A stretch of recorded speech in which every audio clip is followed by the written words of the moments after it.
السلام علیکم۔ امید ہے آپ سب لوگ خیریت سے ہوں گے۔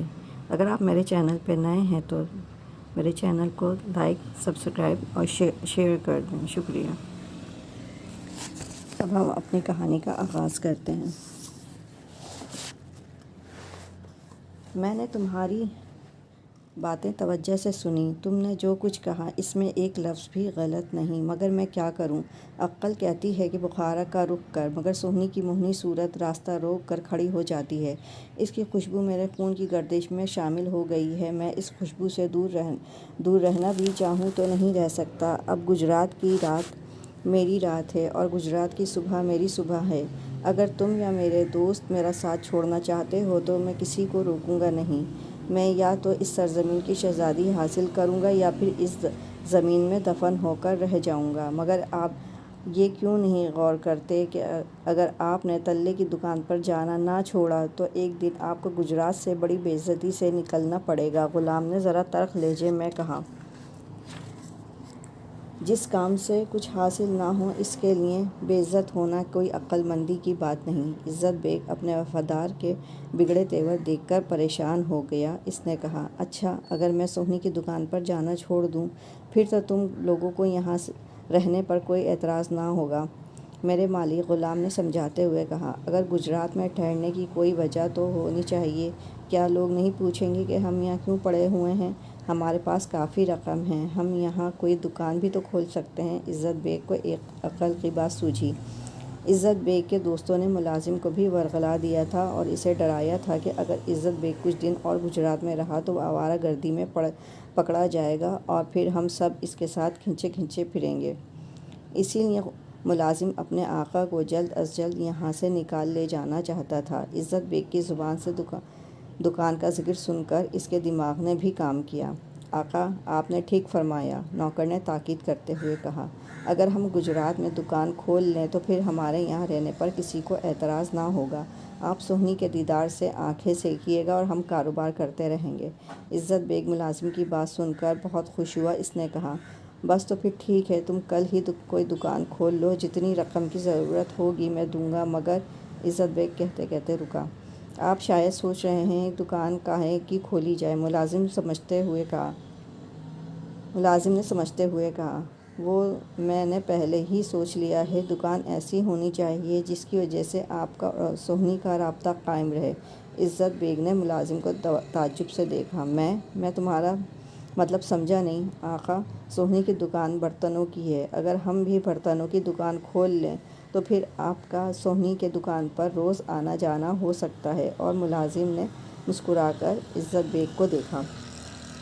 واہ بھئی واہ، مان گئے تمہیں؟ عزت بیگ اس کی ترکیب سے بھڑک اٹھا۔ تم نے میرے مرض کا علاج کر دیا۔ اس رات عزت بیگ کو خوب نیند آئی۔ صبح کو بھی دیر سے بیدار ہوا۔ جب وہ جاگا تو ملازم سرائے میں موجود نہ تھا۔ دریافت کرنے پر معلوم ہوا کہ وہ سویرے ہی سویرے کہیں گیا ہے۔ ابھی عزت بیگ اس بارے میں سوچ ہی رہا تھا کہ وہ خوشی خوشی واپس آ گیا۔ اس نے بتایا، بازار میں سوہنی کی دکان سے کچھ فاصلے پر ایک ایسا مکان تلاش کر لیا ہے جس کے ساتھ ایک دکان بھی ہے۔ یہی نہیں بلکہ مالک مکان سے مل کر اس سے یہ بھی طے کر آیا ہے کہ وہ اس دکان میں سامان لگا کر باقاعدہ خرید و فروخت شروع کرے گا۔ عزت بیگ نے مکان کا کرایہ پیشگی ادا کر دیا اور احباب سے کہا کہ وہ اس نئے مکان میں منتقل ہو جائیں۔ وہ دوست احباب یا مفت خورے عزت بیگ کے حکم کے تحت اس گھر میں پہنچ گئے۔ اس طرح عزت بیگ ایک طرح سے وہاں مستقل طور پر رہ پڑے۔ اس کے دوست احباب نے دیکھا کہ عزت بیگ دوسرے دھندے میں لگ گیا ہے تو انہوں نے بھی ایک ایک کر کے کھسکنا شروع کر دیا اور جس کا جدھر منہ اٹھا ادھر چلا گیا۔ ادھر عزت بیگ نے اس دکان میں تلے کمہار سے برتن خرید کر اس کے ہی مقابلے پر ایک نئی دکان سجا لی۔ تلے کمہار کا مقابلے پر نئی دکان کھل گئی، مگر اسے اس کی کوئی فکر یا پریشانی نہ تھی، کیونکہ اب تلے کمہار جس قدر ظروف تیار کرتا عزت بیگ انہیں خرید کر اپنی دکان میں سجا لیتا۔ اس کے ساتھ ہی اس نئی دکان پر پرانی دکان کے مقابلے میں ظروف کم قیمت پر ملتے تھے، اس لیے دکان خوب چل نکلی۔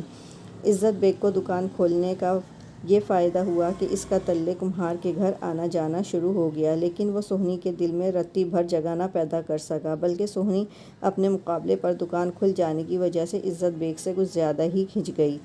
عزت بیگ کو جلدی محسوس ہو گیا کہ سوہنی کی قربت حاصل کرنے کی یہ تدبیر بھی ناکام ہو گئی۔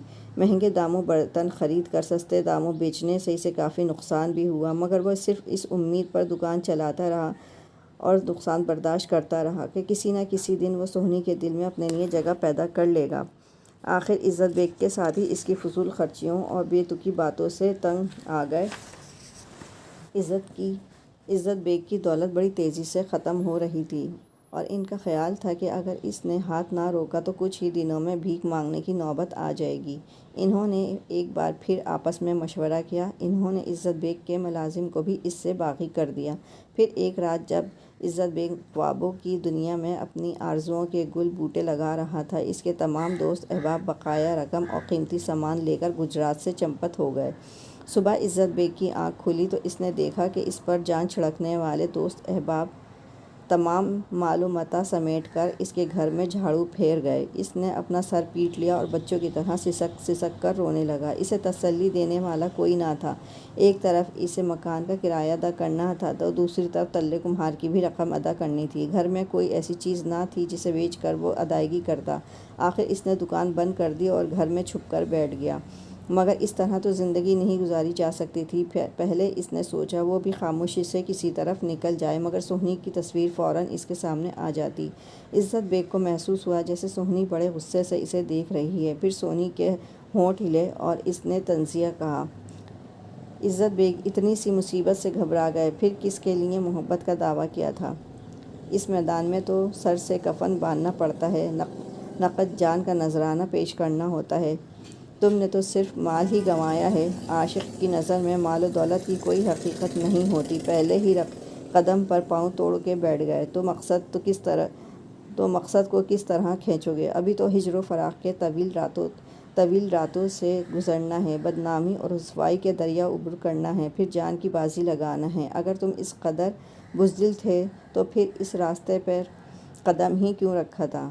محبت بازار میں نہیں بکتی کہ رقم سے اسے خرید لو۔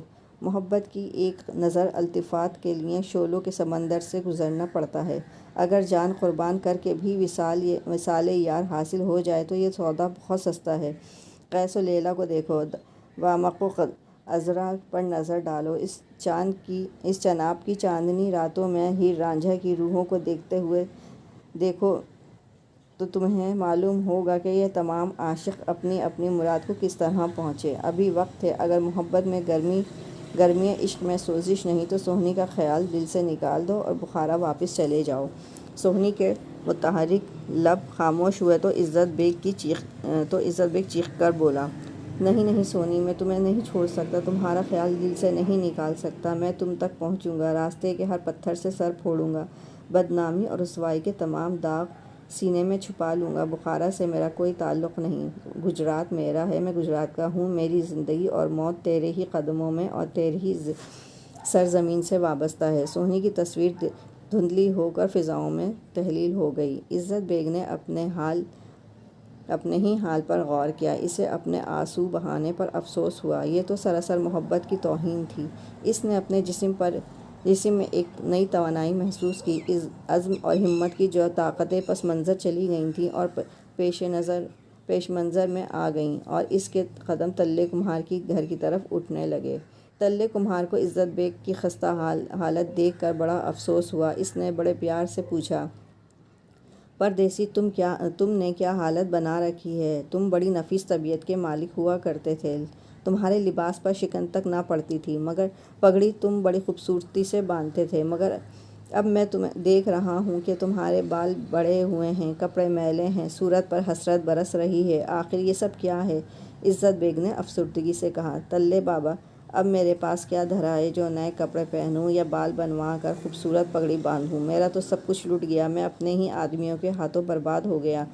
عزت بیگ نے کچھ ایسی افسردگی سے کہا کہ تلے کمہار کا دل بھر آیا۔ اس نے عزت بیگ کو قریب بٹھا کر اس کے سر پر ہاتھ پھیرا اور محبت سے کہا، جوان تم پردیسی ہو، تم نے میرے مقابلے پر دکان کھولی، مگر مجھے تم سے کوئی شکوہ شکایت نہیں۔ مجھے صاف صاف بتاؤ تم پر کیا گزری، تمہارے کس آدمی نے تمہیں لوٹا برباد کیا؟ عزت بیگ اپنی داستان بیان کرنے والا تھا کہ سہنی باپ کے پاس آئی۔ اس نے اپنے باپ اور پردیسی کو خاموش اور افسردہ دیکھا تو واپس جانا چاہا، مگر تلے کمہار نے اسے بیٹھنے کا اشارہ کیا۔ سہنی کی موجودگی سے عزت بیگ پر اور زیادہ رقت طاری ہو گئی اور اس نے بڑے پروردہ لہجے میں اپنی داستان علم کا آغاز کیا اور زیب داستاں کے لیے اس میں اپنی طرف سے کچھ گھٹا بڑھا بھی دیا تھا۔ عزت بیگ نے کہنا شروع کیا، تلے بابا، میں اپنے دوستوں پر اپنے سے زیادہ اعتماد کرتا تھا۔ یہ سفر میں ہمیشہ میرے ساتھ ہوتے تھے۔ کہنے کو میں ملک خراساں کا رہنے والا ہوں، مگر میں بچپن سے ہی سفر میں ہوں۔ ایک جگہ سے سامان اٹھاتا ہوں، دوسری جگہ لے جا کر فروخت کرتا ہوں، اس لیے میرا کوئی خاص پتہ ٹھکانہ نہیں۔ اس سفر میں بھی یہ میرے مبدع اور دساز ہو کر آتے تھے۔ میں دہلی گیا، دربار شاہی میں نذرانہ پیش کر کے بڑا انعام و اکرام پایا۔ آپ کی کوزہ گری کی تعریف میں نے پہلے سن رکھی تھی۔ شہر لاہور سے گزرا تو بے ساختہ آپ سے ملنے اور آپ کی کاریگری کو دیکھنے کا شوق دل میں پیدا ہوا۔ مال و دولت بے شمار تھی اور میں اپنی مرضی کا مالک تھا، اس لیے گجرات آ گیا۔ تلے بابا، گجرات کا شہر دریائے چناب کا کنارہ، ہواؤں کے سبک جھونکوں میں بسی ہوئی خوشبو، غرض یہ کہ گجرات کی بے جان اور جاندار چیز میں مجھے ایسی جاذبیت اور حسن نظر آیا کہ یہ خطہ مجھے جنت کا ٹکڑا اور بہشت بری کا ایک حصہ معلوم ہوا، اور میں نے فیصلہ کیا کہ میں اپنی عمر گجرات میں ہی گزاروں گا اور اس سرزمین میں دفن ہو کر اپنی روح کو تسکین دوں گا۔ مگر میرے بے وفا دوستوں اور حرام خور ملازم نے مجھے دھوکہ دیا۔ میں نے سب کے فائدے کے لیے دکان کھولی تھی، مگر انہیں شاید یہ بات پسند نہ آئی اور ایک شب میری ساری دولت اور قیمتی سامان لے کر وہ کسی طرف نکل گئے۔ اب میں بالکل بے سہارا اور بے دست و پا تھا۔ آپ کا کچھ قرض مجھے ادا کرنا ہے اور محلے کی دکان کو بھی کچھ دینا ہے، اور میرا حال یہ ہے کہ میرے پاس ایک پھوٹی کوڑی نہیں۔ مجھے تو اس پردیس میں کوئی بھیک بھی نہیں دے گا۔ عزت بیگ کی بات شاید سہنی کو ناگوار گزری۔ اس نے چمک کر بابا سے کہا، او بابا، یہ پردیسی دیکھنے میں تو 6.5 فٹ کا ہٹا کٹا جوان معلوم ہوتا ہے، مگر بات بھیک مانگنے کی کرتا ہے۔ کیا اس کے ہاتھ پیروں میں اتنی طاقت نہیں کہ محنت مزدوری کر کے اپنا پیٹ پال سکے؟ تلے کمہار کچھ کہنا چاہتا تھا، مگر عزت بیگ اس سے پہلے ہی بول پڑا، سہنی، میں بھیک مانگنے والوں پر لعنت بھیجتا ہوں۔ وہ تو میں نے یوں ہی ایک بات کہی تھی تلے بابا کے پاس میں اس لیے آیا ہوں کہ وہ مجھے کسی کام لگا دیں۔ میرے ہاتھ پیر میں طاقت ہے، محنت مزدوری سے بھی نہیں ڈرتا، اور نہ مجھے کوئی کام کرنے سے آر ہے۔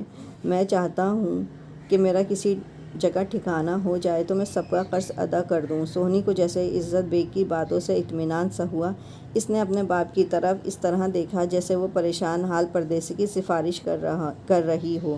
تلے نے کچھ سوچتے ہوئے کہا، تمہاری کہانی بڑی دردناک ہے۔ سچ ہے کہ اس دنیا میں سب مطلب کے یار ہیں، کوئی کسی کا ساتھ نہیں دیتا، مگر جس میں حوصلہ ہو وہ کبھی ایسی مصیبت سے نہیں گھبراتا۔ تمہاری باتوں سے ہمت کا اظہار ہوتا ہے۔ میں تمہیں جلدی کسی اچھے کام پر لگا دوں گا۔ اس وقت تو میں یہی کر سکتا ہوں کہ تمہیں اپنے ساتھ رکھ لوں۔ میرے یہاں کوئی خاص ملازم نہیں، گھر کی صفائی کرتے رہنا یا بازار سے سودا سلف لا دینا۔